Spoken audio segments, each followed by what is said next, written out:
Jadi buat teman-teman yang mengerti geopolitik dan makroekonomi, lu udah bisa ambil kesimpulan bahwa sebetulnya serangan yang terjadi di Venezuela itu bukan perang minyak, bukan perang narkoba, tetapi perang mata uang. Jadi guys, sudah resmi ya bahwa Amerika Serikat bukan mengincar bandar narkoboy, bukan mengincar Maduro, bukan juga memang pengen menghancurkan Venezuela, no, tetapi sebetulnya dia mengincar China. Dan teman-teman tahu nggak kenapa ini memang wajib dilakukan oleh Amerika Serikat detik ini juga? Bukan 10 tahun lalu, bukan 20 tahun lagi, tapi harus detik ini juga. Lu pasti penasaran kan? Kenapa memang mereka harus menyerang Venezuela dan Iran di bulan Januari tahun 2026 ini? Ya ini semua karena ada hubungannya dengan petrodolar. So teman-teman kalau penasaran jangan di skip video ini, let's check this out. Jadi buat teman-teman ya, serangan Amerika Serikat ke Venezuela itu sebetulnya ada hubungannya dengan meeting pertemuan Maduro dengan utusan dari negara Cina yang mereka bertemu bersama Maduro beberapa jam loh sebelum Amerika Serikat Venezuela dan menculik Maduro. Jadi memang faktanya Maduro itu sebelum diserang diculik sama Amerika Serikat, dia baru saja menerima tamu nih, perwakilan dari negara Cina. Dan ini hanya terjadi beberapa jam loh setelah meeting itu selesai. Teman-teman pasti penasaran ya, kenapa di awal gue bicara soal petrodolar? Karena kan kita udah pernah bahas secara menyeluruh nih terkait petrodolar di video Benix yang udah lama sebetulnya. Mungkin 2 tahun lalu lah. Gue saranin teman-teman wajib nonton ulang video petrodolar Benix. Kenapa? Karena disitu gue udah bilang 2 tahun lalu perjanjian petrodolar resmi berakhir. Negara Saudi Arabia resmi tidak mau memperpanjang perjanjian petrodolar antara negaranya dengan Amerika Serikat. Padahal perjanjian ini udah berlangsung selama 50 tahun. Ya artinya sejak 2 tahun lalu jual beli minyak di Timur Tengah, ya Arab Saudi yang paling besar di situ, udah lagi tidak dijual eksklusif cuma menggunakan US dollar. Walau memang udah terkandung terlambat lah, udah mulai banyak negara-negara di sana yang stok di gudang mereka isinya apa? US dollar.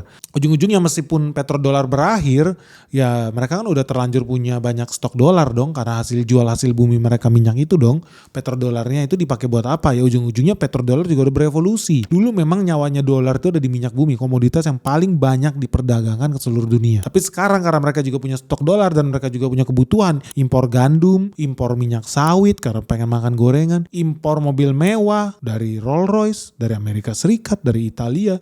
Ujung-ujungnya mereka bayar pakai apa? Ya negara-negara Arab bayarnya pakai dolar juga. Akibatnya dolar sejak saat itu berevolusi. Tadinya petrodolar, sekarang kita bisa bilang komoditi dolar. Jadi dolar udah menjadi benchmark untuk setiap komoditi yang lu perjualbelikan di dunia internasional. Jadi contohnya gampang. Lu mau ngitung harga emas hari ini, acuannya mana? Dolar. Harga jual beli nikel hari ini, acuannya mana? Dolar. Ngeri ya. Tapi asal usulnya dari mana? Dari petrodolar. Karena negara-negara itu berkelimpahan stok dolarnya. Akibatnya mau gak mau ketika mereka transaksi dengan negara lain, bayarnya pakai apa? Ya pakai dolar juga. Simpel aja lah, kalau lu punya tambang batu bara di Indonesia, lu jual ke Kazakhstan, lu mau gitu terima mata uang Kazakhstan? Pasti lu nggak mau. Buat apa? Nggak bisa belanja warteg di sini, yang ada lu diusir toh. So sebagai eksportir, lu pengen terima bayaran pakai apa? Ya kalau dia nggak bayar rupiah, bayarnya pakai dolar dong. Kan gitu ya. Ujung-ujungnya apa? Stok dolar lu jadi banyak. Dan mau gak mau lu belanja pun akibatnya jadi pakai dolar. Jadi dunia makin tergantung sama dolar. Tapi sejak 2 tahun lalu itu semua berubah. Karena petrodolar dikikis, pondasi US dollar terkikis ketika petrodolar berakhir. Makanya teman-teman gak usah heran, dalam 2 tahun terakhir udah mulai banyak nih negara-negara yang tidak lagi berdagang menggunakan dolar. Contoh Rusia, India, ya saat ini sudah aktif menggunakan yuan loh, mata uang Cina, kalau mereka bertransaksi satu sama lain. Keren banget, teman-teman bisa lihat lah di India West lah.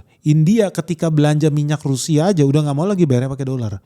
Dia juga gak bayar pakai rubel, tapi dia bayar pakai yuan karena stok yuan di India lagi tinggi. Jadi India pun bayar transaksi internasional mereka udah nggak pakai US dollar tapi pakai yuan. Pun akibatnya apa? Rusia jadi banyak dong stok yuannya. Akibatnya teman-teman kalau zaman dulu 20 tahun lalu lu pergi ke Moskow, Rusia, mobil-mobil di sana banyak dari Eropa lah.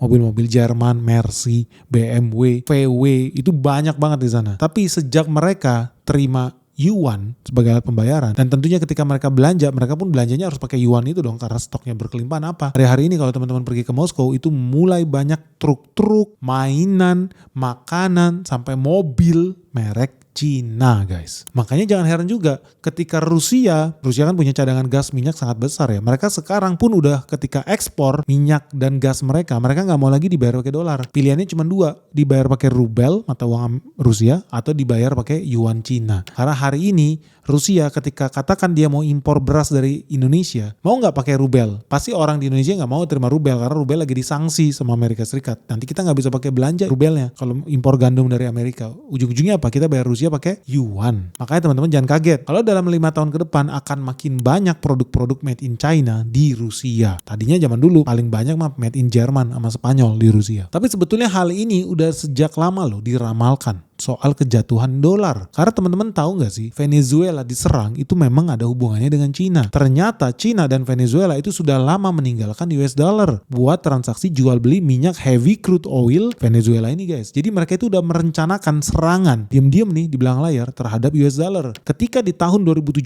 Cina membuat perjanjian jual beli minyak Venezuela. Jadi buat teman-teman yang belum tahu ya, Venezuela itu sudah lama menjual minyak mereka dalam mata uang yuan sejak bulan September tahun 2017. Tahun 2017 ini tahun yang bersejarah guys, karena di tahun itulah Maduro membuat deklarasi bahwa negara Venezuela akan membebaskan negara Venezuela dari dominasi US dollar. Artinya Maduro secara sukarela mau menjadikan negaranya sebagai laboratorium uji coba mata uang Beijing, yaitu mata uang yuan. Dari sini kita bisa lihat bahwa operasi militer Amerika Serikat di Venezuela itu cuman stress test nih. Ini cuman uji coba juga nih buat mengecek kekuatan mata uang Cina di dunia internasional. Apakah orang tambah semangat pegang yuan atau jadi ketakutan pegang yuan? Karena negara-negara yang hari ini mempunyai cadangan yuan besar di berangkas mereka pasti juga sedang ketakutan nih. Dan ini yang lagi dites oleh Donald Trump. Dan kalau orang-orang yang paham tentang geopolitik dan ekonomi pasti sudah bisa melihat bahwa serangan ke Venezuela ini adalah serangan mata uang. Jadi buat teman-teman yang mengerti geopolitik dan makroekonomi, lu udah bisa ambil kesimpulan bahwa sebetulnya serangan yang terjadi di Venezuela itu bukan perang minyak, bukan perang narkotika, tetapi perang mata uang. So jangan heran kalau Venezuela memang layak dari sudut pandang Amerika Serikat ya. Siapapun presidennya, bukan cuma Donald Trump, itu memang wajib menghancurkan Venezuela. Apalagi Venezuela ini memang negara nekat banget sih guys, cari-cari musuh. Lu tahu ya, Venezuela ini begitu metal ya presidennya. Itu ketika mereka merilis daftar indeks ya, harga jual beli minyak. Kayak Indonesia punya harga batu bara sendiri, kita juga punya harga beras sendiri. Nah itu juga yang terjadi di Venezuela. Venezuela itu tiap hari itu ngupdate harga minyak bumi asal Venezuela itu di harga berapa. Tapi uniknya di tahun 2017 begitu dia tanda tangan dengan China, teman-teman tahu 15 September 2017 untuk pertama kalinya Venezuela merilis daftar harga minyak bumi mereka pakai mata uang Cina. Bukan mata uang Venezuela, bukan mata uang Amerika Serikat, tetapi mata uang yuan Cina. Oh udah pastilah tambah panas CIA guys. Makanya teman-teman dari situ udah bisa lihat lah, kalau sampai Venezuela mau jual minyak aja kasih tahu harga minyak gua per liter per barel sekian yuan lah. Itu kan artinya klien terbesar Venezuela adalah Cina. Jadi Cina memiliki kekuasaan penuh nih buat mengatur dia mau beli barang pakai terms on condition sesuai keinginan negara Cina karena dia pembeli besarnya. So kalau kamu lihat sejak tahun 2025 kemarin memang faktanya Cina merupakan importir minyak terbesar Venezuela. 80% minyak Venezuela perginya ke Cina guys. Jadi negara Venezuela mengekspor 952 ribu barel per hari pada November 2025. Ini sebelum blokade militer Amerika Serikat. Dari 952 ribu itu bisa dibilang hampir 800 ribu barel alias 778 ribu barel itu dikirimnya ya ke Beijing, ke Tiongkok. Akibatnya ya 81,7% loh ekspor minyak Venezuela dikuasai oleh China.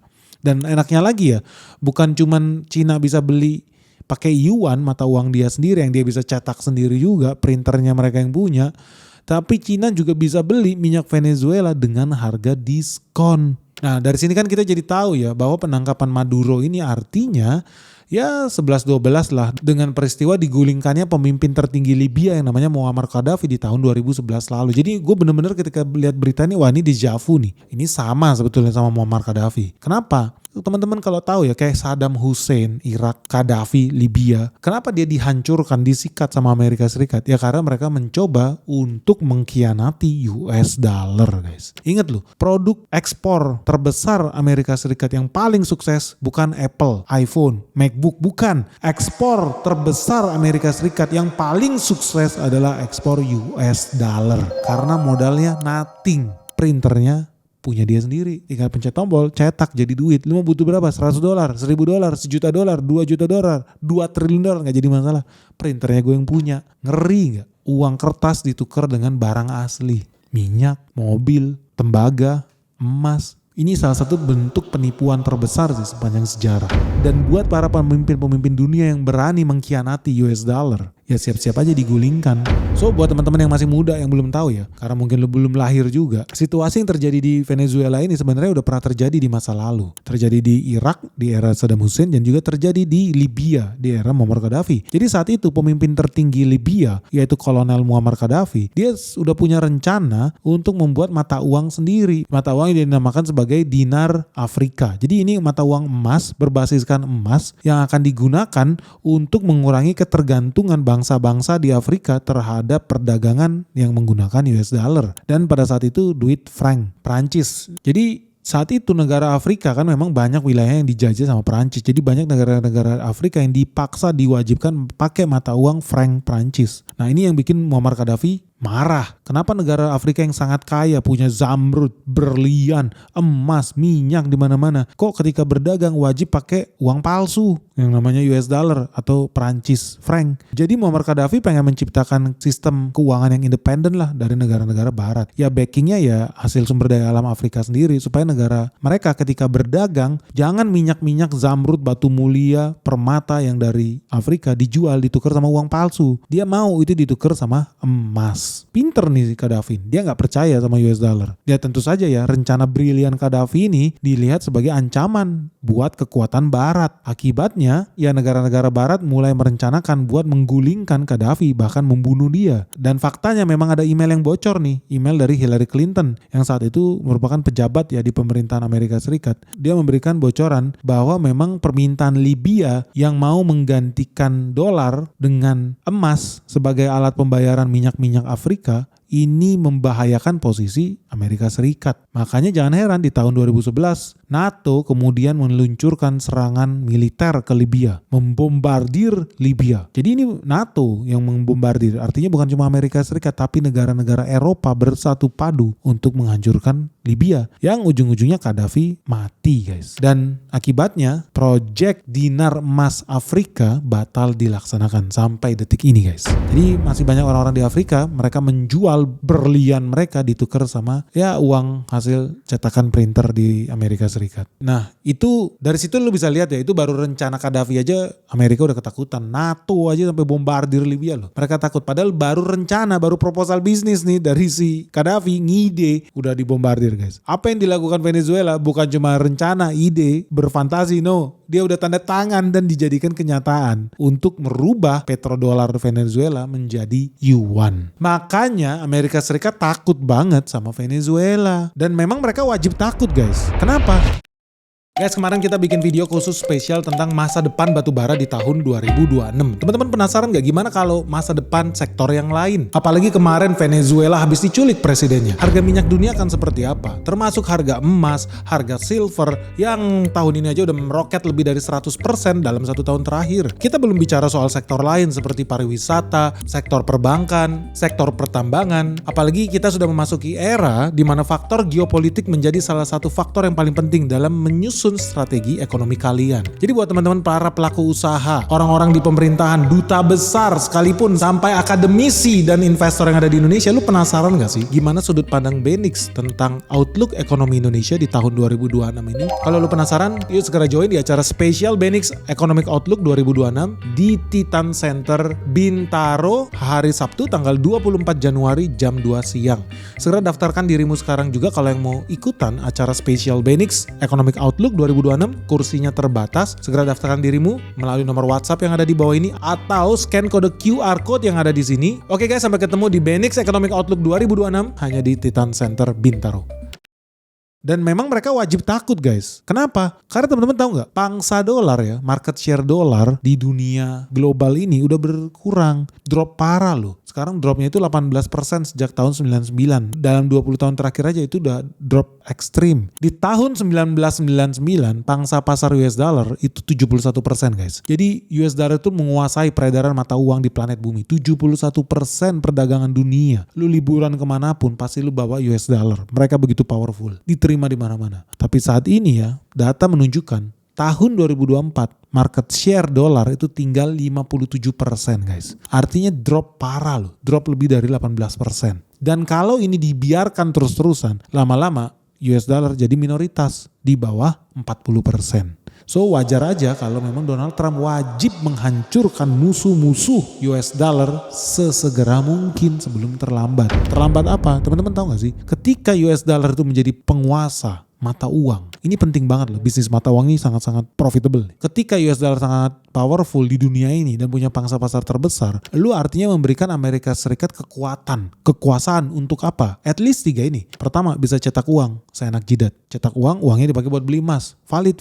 Uangnya beli mobil, beli kapal perang, beli tank, pesawat jet, beli minyak sawit, beli batu bara, bisa. Padahal duitnya palsu. Yang kedua, Amerika Serikat dengan US dollar, dia juga nggak usah takut cetak uang gila-gilaan. Lah nanti kan inflasi, enggak kan duitnya nggak dipakai di dalam negeri. Duitnya kan dipakai sama orang Indonesia. Duitnya kan yang pakai Arab Saudi. Duitnya kan yang pakai orang Jerman. Duitnya yang pakai kan orang Rusia. Artinya apa? Mereka bisa ekspor. Inflasi yang harusnya terjadi di dalam negeri mereka bisa ekspor ke luar negeri guys. Jadi ini namanya bisnis ekspor mata uang alias ekspor inflasi. Tanpa harus takut kalau negaranya bakal kolaps. Enggak, dia bisa cetak uang seenak jidat karena duitnya dipakai oleh negara lain. Dan artinya Amerika Serikat punya kemampuan buat buying time, menunda kerusakan sistem ekonomi mereka, dampak domestiknya itu bisa ditunda. Memang ujung-ujungnya inflasi bakal masuk juga ke Amerika Serikat, tapi jalannya jadi makin panjang kan. Oh, dolarnya jadi pindah ke Cina. Cina jadi inflasi, harga aset di Cina naik tinggi. Iya, makanya nanti balik lagi gak ke Amerika? Balik lagi. Orang-orang kaya di Cina punya duit, apa yang dilakukan? Beli properti di Amerika Serikat. Ujung-ujungnya apa? Ya inflasi juga Amerika Serikat, tapi rutenya jadi sedikit lebih panjang. Jadi terjadi delay nih. Kalaupun mau terjadi ledakan ekonomi di Amerika Serikat. Dan kenapa berbahaya kalau dolar ini nggak lagi dominan guys? Karena kalau dolar tidak lagi mendominasi planet bumi, artinya ketika Amerika Serikat cetak dolar yang akan menyerap inflasinya bukan lagi Arab Saudi, Afghanistan, Indonesia, no. Yang akan menyerap inflasinya, cetak duitnya itu adalah rakyat mereka sendiri. Ujung-ujungnya terjadi inflasi domestik dan kecepatannya jauh lebih tinggi dibandingkan sebelumnya. Nah ujung-ujungnya The Fed nggak bisa lagi bebas lakukan quantitative easing, program cetak duit, karena jadi lebih beresiko. Bahaya nih, risikonya tinggi banget nih lakukan quantitative easing tapi yang serap market lokal. Ujung-ujungnya yang namanya Amerika Serikat utangnya kan banyak banget. Kalau terjadi krisis fiskal, akibatnya akan makin susah di manage nantinya. Kenapa? Karena Amerika Serikat udah jadi sama kayak negara lain. Contoh kayak Indonesia, nggak bisa gila-gilaan cetak duit ke orang bego. Ujung-ujungnya apa? Inflasi. Orang-orang demonstrasi nanti kayak 98. Nilai tukar jatuh, berat. Nggak bisa kita sebebas Amerika Serikat cetak duit seenak jidat. Indonesia nggak bisa. Amerika Serikat hari ini bisa, tapi bentar lagi dia bakal jadi sama kayak Indonesia nih. Nggak bisa lagi seenak jidat cetak duit gila-gilaan. Dan kalau Amerika Serikat nggak bisa cetak duit gila-gilaan lagi, akibatnya apa? Biaya utang Amerika itu bakal naik. Pelan-pelan nih, tapi pasti. Maksudnya apa? Selama ini kan Amerika Serikat itu hidup dari defisit guys. Jadi defisitnya defisit ekstrim kayak di Indonesia aja. Orang udah ngeri nih, waduh APBN defisit berapa? 100 triliun, 900 triliun. Oh, Amerika Serikat defisitnya itu ribuan triliun, kuadriliun. Dan udah lebih dari 100% GDP mereka itu dilelang pun gak cukup buat lunasin utang mereka. Artinya apa guys? Artinya Amerika Serikat saat ini hidup cuma dari penerbitan surat utang US Treasury. Mereka itu hidup dari uang palsu, gak nyata ekonominya. Betul-betul absurd. Dan kalau terjadi pangsa dolar Amerika Serikat market share-nya turun, semakin berkurang, semakin sedikit negara yang percaya dengan US dollar, mau pakai US dollar. Artinya cadangan dunia makin sedikit dalam bentuk US dollar. Cadangan dunia makin banyak pakai yuan. Atau mungkin non US dollar yang lain lah. Mungkin euro atau jangan-jangan rubel, who knows. Tapi anyway, kalau makin sedikit orang yang percaya buat pakai US dollar, negara-negara yang percaya megang US dollar, ujung-ujungnya apa? Permintaan, demand terhadap US Treasury itu tidak akan sebanyak dulu. Kalau zaman dulu, Amerika terbitin surat utang, Jepang berbondong-bondong beli. Cina pun berbondong-bondong buat beli surat utangnya Amerika Serikat. Tapi jangan kira itu bisa berlangsung seumur hidup. Karena ketika trust terhadap US dollar berkurang, negara-negara nggak mau lagi simpan cadangan devisa dalam US dollar, permintaan US dollar, US Treasury tidak sebanyak dulu lagi. Artinya apa? Untuk membuat US Treasury surat utang mereka makin seksi, menarik buat investor luar negeri atau negara-negara asing. Artinya mereka harus kasih bunga return yang lebih tinggi lagi supaya orang-orang tertarik buat beli mereka. Kalau nggak orang beli ORI. ORI bunganya berapa? 7%. Supaya orang tertarik beli US dollar, mata uang palsu, mungkin mereka harus naikin itu sampai berapa? 9%, 10%, karena orang udah gak percaya sama mereka. Yang ujung-ujungnya apa? Efek jangka panjangnya, negara Amerika Serikat kan harus bayar utang itu, bunganya jadi makin mahal, makin tinggi. Karena orang nggak percaya dengan US Treasury, surat utang negara Amerika Serikat. Ujung-ujungnya ruang fiskal Amerika Serikat semakin sempit. Mereka nggak bisa lagi jor-joran membiayai militernya. Mereka nggak bisa lagi jor-joran bikin proyek antariksa, Apollo, ke bulan, ke Mars, ke Neptunus. Nggak bisa lagi guys. Mereka nggak bisa lagi sok jadi pahlawan, menyelamatkan bencana AIDS yang ada di Afrika, menyelamatkan orang hutan yang ada di Kalimantan, bikin jembatan, sekolah di mana-mana. Nggak bisa. Ruang fiskal mereka semakin sempit. Ujung-ujungnya biaya defisit makin mahal dan demonstrasi akan makin sering di Amerika Serikat. Dan inilah ramalan Benix guys. Bahwa apa? Sebentar lagi teman-teman akan melihat kejadian yang ada di Iran. Porak-poranda lah. Demonstrasi di mana-mana. Rakyat saling bunuh satu sama lain. Rakyat nggak percaya negara. Rakyat nggak percaya pemerintah. Rakyat nggak percaya militer. Saling bunuh lah mereka. Teman-teman akan jadi saksi. Itu juga akan berlaku di Amerika Serikat. Akan makin banyak gesekan sesama penduduk sipil. Rakyat sipil, ormas-ormas, militer, tentara, polisi, warga, mahasiswa akan makin banyak yang saling bunuh satu sama lain. Demonstrasi akan makin banyak di Amerika Serikat. Kenapa? Karena hari ini utang Amerika Serikat sudah mencapai all time high. Titik tertingginya. Teman-teman tahu hari ini utang Amerika Serikat itu sudah 38 triliun dolar. 38 triliun dolar. 38 triliun dolar itu setara 640 ribu triliun rupiah. Alias 640 kuadriliun guys. This is a lot of money guys. 640 kuadriliun. Itu artinya setara 640 bank BCA. Bank swasta terbesar di Indonesia, Bank BCA. 640 biji pun bisa dibeli sama Amerika Serikat pakai utang ini. Gila lah. Mereka punya utang itu lebih dari 38 triliun dolar guys. Kenapa ini udah ngeri? Karena kalau lu lihat nilai ekonomi Amerika Serikat, GDP Amerika Serikat itu nggak nyampe 38 triliun dolar. GDP Amerika Serikat itu cuma 30 triliun dolar guys. Artinya apa? Ekonomi Amerika Serikat dilelang sekalipun, dijual semuanya nih, perekonomian mereka itu nggak bakal sanggup buat bayar utang-utangnya mereka. Utang mereka udah jauh melampaui nilai ekonomi, nilai negara mereka sendiri. Ngeri gak sih? Lu bisa kebayang gak sih? Ini betul-betul situasi yang sangat signifikan buat Amerika Serikat. Kenapa? Karena kalau mereka mau bisa cetak dolar seenak jidat lagi seperti masa lalu. Bisa bikin surat utang lagi US Treasury, dibuang-buang, dijual seenak jidat sesuka hati. Mau gak mau, Amerika Serikat harus berkuasa seperti dulu lagi. Mereka gak boleh membiarkan market share US dollar itu di bawah 70%. Mereka harus bawa market share US dollar di atas 80% guys.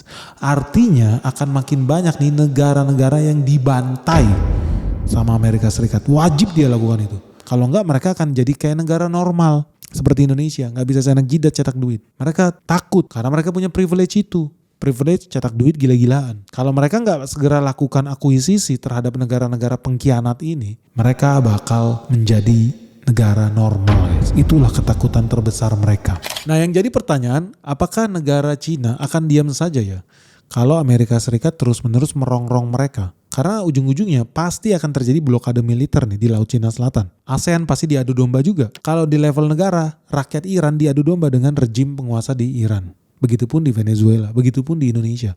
Nah itu baru level satu negara ya. Tapi kalau kita bicara soal laut Cina Selatan, berarti yang diadu domba bukan mahasiswa sama presiden, enggak. Yang diadu domba negara-negara di ASEAN satu sama lain. Supaya apa? Supaya Amerika Serikat bisa bebas melakukan blokade angkatan lautnya di sana. Supaya bisa mengenakan sanksi boykot ekonomi Cina. Pertanyaannya, Cina bakal diem saja apa enggak? Pertanyaannya, Cina udah diserang lewat Venezuela. Dia gak bisa lagi dapat bensin, minyak murah. Ya lu tau lah mereka bayar minyak tuh jauh di bawah harga ya pasar sesungguhnya. Diskonnya bahkan bisa lebih dari 50%. Sekarang mereka kehilangan privilege itu juga. Gak bisa dapat lagi minyak murah dari Venezuela. So pertanyaan selanjutnya begini, oke udah jelas Iran harus dibinasakan. Karena kalau Cina gak bisa order dari Venezuela, dia pasti pindahin orderan. Karena gak mungkin pabrik-pabrik di mereka harus mati lampu. Gak mungkin dong, harus tetap jalan terus dong. Artinya dia harus geser orderannya kan, ke Rusia atau ke Iran. So next step udah jelas, Iran harus porak-poranda. Tapi pertanyaannya guys, lu penasaran gak sih? Kenapa Cina itu wajib dapat diskon loh, minyak-minyak Venezuela? Dan kenapa Cina itu pengen banget menjadikan Venezuela laboratorium uji coba mata uang yuan. Lo tau gak ini sebetulnya ada hubungannya loh dengan bisnis mobil listrik. Teman-teman pernah penasaran nggak kenapa mobil listrik Cina itu jauh lebih canggih dibanding mobil Jepang, jauh lebih hemat dibanding mobil Amerika, jauh lebih murah dibandingkan semua mobil yang pernah ada di planet bumi ini. Kenapa mobil Cina itu harganya begitu murah? Jangan-jangan memang wajib mobil Cina dijual murah.